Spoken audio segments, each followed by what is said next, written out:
সুপ্রিয় দর্শক, আসসালামু আলাইকুম। জানিয়ে দিচ্ছি আমাদের হাতে থাকা সর্বশেষ আপডেট। আর বরাবরের মতো সর্বশেষ আপডেট জানাতে আপনাদের পাশে আমি সাইমন সুজন। মুসলিম উম্মাহ, বিশ্ব রাজনীতি, বাংলাদেশের ভবিষ্যৎ ও সামরিক বিষয়ের সকল ভিডিও পাবেন এখানে। হালুয়া টাইট ভারতের। চীনের সঙ্গে যৌথ উদ্যোগে ড্রোন কারখানা স্থাপন করছে বাংলাদেশ বিমান বাহিনী।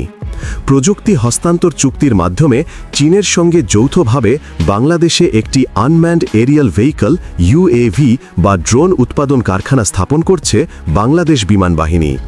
চলতি বছরের ডিসেম্বরের মধ্যেই এই প্ল্যান্ট স্থাপনের কাজ সম্পন্ন হবে বলে আশা করছেন কর্মকর্তারা। এটি দেশের প্রতিরক্ষা শিল্প সক্ষমতায় একটি বড় মাইলফলক হবে। এর পাশাপাশি চীন বাংলাদেশে একটি বিমান ওভারহলিং কেন্দ্র স্থাপনের প্রস্তাবও দিয়েছে। সেপ্টেম্বরে বাংলাদেশ বিনিয়োগ উন্নয়ন কর্তৃপক্ষের বিডা নির্বাহী চেয়ারম্যান চৌধুরী আশিক মাহমুদ বিন হারুনের সভাপতিত্বে অনুষ্ঠিত একটি সমন্বয় সভার কার্যবিবরণীতে এ তথ্যের উল্লেখ রয়েছে, যার কপি দ্য বিজনেস স্ট্যান্ডার্ড দেখেছে। বিডার সভায় বিশেষায়িত ডিফেন্স ইকোনমিক জোন স্থাপন, সামরিক ও আধা সামরিক বাহিনীর ব্যবহার্য পণ্য অভ্যন্তরীণভাবে উৎপাদনের জন্য এ খাতে সরকারি, বেসরকারি ও বিদেশি বিনিয়োগের সুযোগ সৃষ্টির বিষয়ে আলোচনা হয়েছে। সভায় বিমান বাহিনীর একজন কর্মকর্তা জানান, 2 বছর আগে বাংলাদেশ বিমান বাহিনী প্রতিষ্ঠিত Bangladesh aeronautical research and development সেন্টারে নিজস্ব নকশা অনুসারে 4টি বিমান তৈরি করা হয় এবং সফলভাবে উড্ডয়ন করা হয়। এর উদ্দেশ্য ছিল নিজেদের প্রশিক্ষণ বিমান নিজস্ব প্রযুক্তিতে উদ্ভাবন করা এবং পরবর্তীতে বাণিজ্যিকভাবে স্পোর্ট এয়ারক্রাফট উৎপাদন। বিমান বাহিনীর কর্মকর্তারা বলেন, বিশ্বজুড়ে বিমান সম্পর্কিত সরঞ্জামাদির অনেক চাহিদা আছে। দেশের জনশক্তিকে দক্ষ জনশক্তিতে রূপান্তর করতে বিশ্ববিদ্যালয়গুলো সমন্বিতভাবে কাজ করলে এভিয়েশন খাতে অনেক উন্নয়ন করা সম্ভব হবে এবং বিদেশি বিনিয়োগের সম্ভাবনা বাড়বে। বিমান ওভারহলিং। চীনের বিমান ওভারহলিংয়ের প্রস্তাব সম্পর্কে একজন কর্মকর্তা সভায় বলেন, বিমান বাহিনীর বিদ্যমান সক্ষমতা ও জনবলের সঙ্গে কিছু সরঞ্জামাদি যুক্ত করে ব্যবহৃত বিমানের ইঞ্জিনের ওভারহলিং করা সম্ভব। আমাদের প্রতিবেশী দেশগুলোতেও একই মডেলের বিমান এবং বিমানের ইঞ্জিন জনপ্রিয় হওয়ায় এ খাতে বিদেশি বিনিয়োগ পাওয়া তুলনামূলক সহজ হবে, বলেন তিনি। অস্ত্র রপ্তানির লক্ষ্য বাংলাদেশের। ডিফেন্স ইকোনমিক জোন স্থাপন। স্বনির্ভর একটি প্রতিরক্ষা শিল্পের ভিত্তি গড়ে তোলার বৃহত্তর পরিকল্পনার অংশ হিসাবে একটি বিশেষায়িত ডিফেন্স ইকোনমিক জোন বা সামরিক অর্থনৈতিক অঞ্চল স্থাপনের সিদ্ধান্ত নিয়েছে সরকার। এই উদ্যোগের লক্ষ্য সামরিক ও আধা সামরিক বাহিনীর ব্যবহারের জন্য ড্রোন, সাইবার প্রযুক্তিগত ব্যবস্থা সহ বিভিন্ন ধরনের অস্ত্র ও গোলাবারুদের চাহিদা পূরণ। পাশাপাশি এসব রপ্তানির সম্ভাবনাও লক্ষ্যে রয়েছে। কর্মকর্তাদের মতে এ শিল্পের বিকাশে রাজস্ব বাজেট, সরকারি বেসরকারি অংশীদারত্ব, পিপিপি, যৌথ উদ্যোগ কিংবা সরাসরি বৈদেশিক বিনিয়োগের এফডিআই এর মাধ্যমে দীর্ঘমেয়াদে প্রায় 15,000 কোটি টাকার বিনিয়োগ প্রয়োজন হবে। সংশ্লিষ্ট কর্মকর্তারা জানান, প্রতিরক্ষা খাতের আধুনিকায়ন এবং আত্মনির্ভরশীলতা অর্জনের জন্য প্রযুক্তি হস্তান্তর, যৌথ বিনিয়োগ, পিপিপি ও এফডিআই সহজ করতে বেশ কিছু নীতিগত অনুমোদন দিয়েছে প্রধান উপদেষ্টা ড. মোহাম্মদ ইউনুস।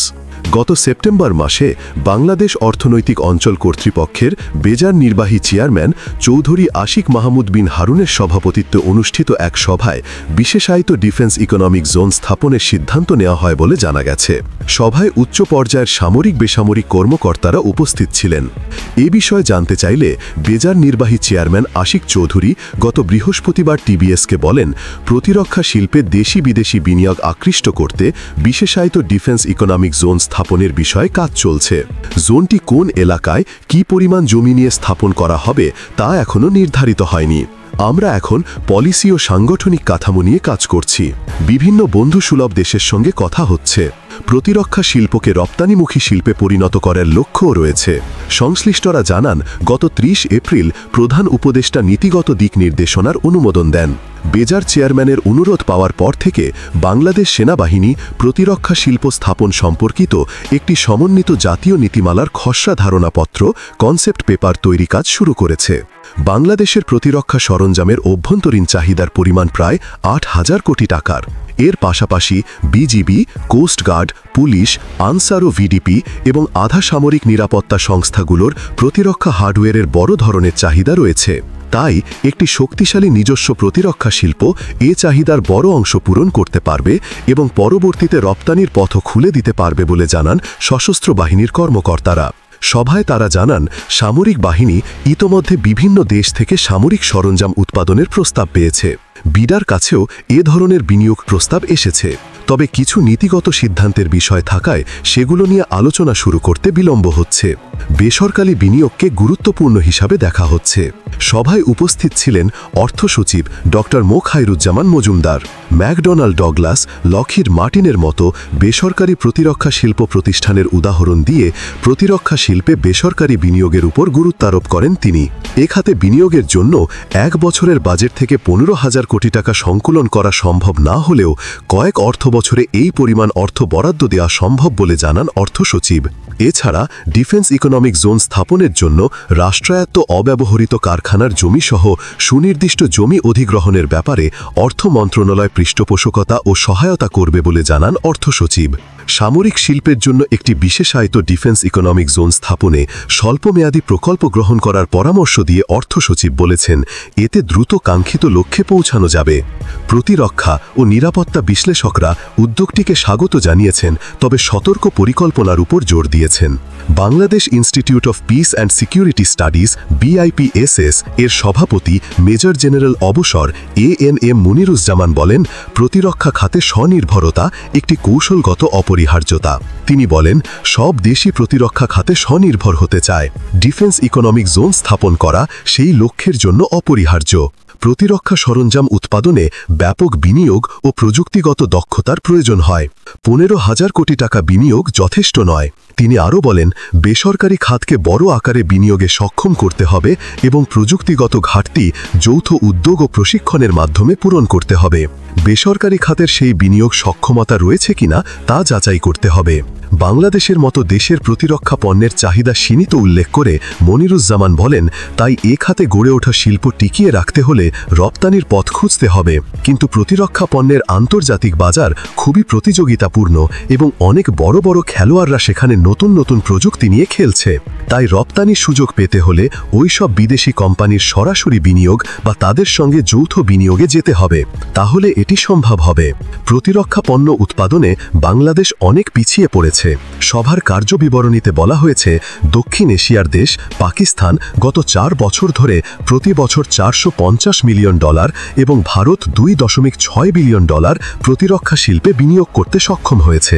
2023 সালে যুক্তরাষ্ট্র প্রতিরক্ষা শিল্পে $11.3 বিলিয়ন, জার্মানি $3.3 বিলিয়ন, চীন $2.4 বিলিয়ন, দক্ষিণ কোরিয়া $621 মিলিয়ন, তুরস্ক $600 মিলিয়ন, নেদারল্যান্ড $258 মিলিয়ন বিনিয়োগ করেছে। শক্তিশালী প্রতিরক্ষা শিল্প স্থাপনের উপর গুরুত্ব তুলে ধরে সেনাবাহিনীর একজন ঊর্ধ্বতন কর্মকর্তা TBSকে জানান, স্বাধীনতার 54 বছর পরও বাংলাদেশ প্রতিরক্ষা শিল্পে খুব একটা অগ্রসর হতে পারেনি। অথচ একই ধরনের অর্থনৈতিক শক্তি নিয়ে অনেক দেশ এমন অবস্থানে চলে গেছে যেখানে পৌঁছাতে আমাদের ন্যূনতম 25-30 বছর লেগে যাবে। ওই কর্মকর্তা জানান, এ খাতের শিল্পে একটি ইকোসিস্টেম গড়ে তোলা দরকার, যা একটি নির্দিষ্ট সময় পর্যন্ত আমদানি ছাড়াই কার্যকর থাকতে পারে। সভায় বাণিজ্য সচিব মাহবুবুর রহমান জানান, সামরিক শিল্পে বিনিয়োগের ক্ষেত্রে আঞ্চলিক দেশগুলোর মধ্যে বাংলাদেশ কমপক্ষে পাকিস্তানের সমকক্ষ হবার সামর্থ্য রাখে।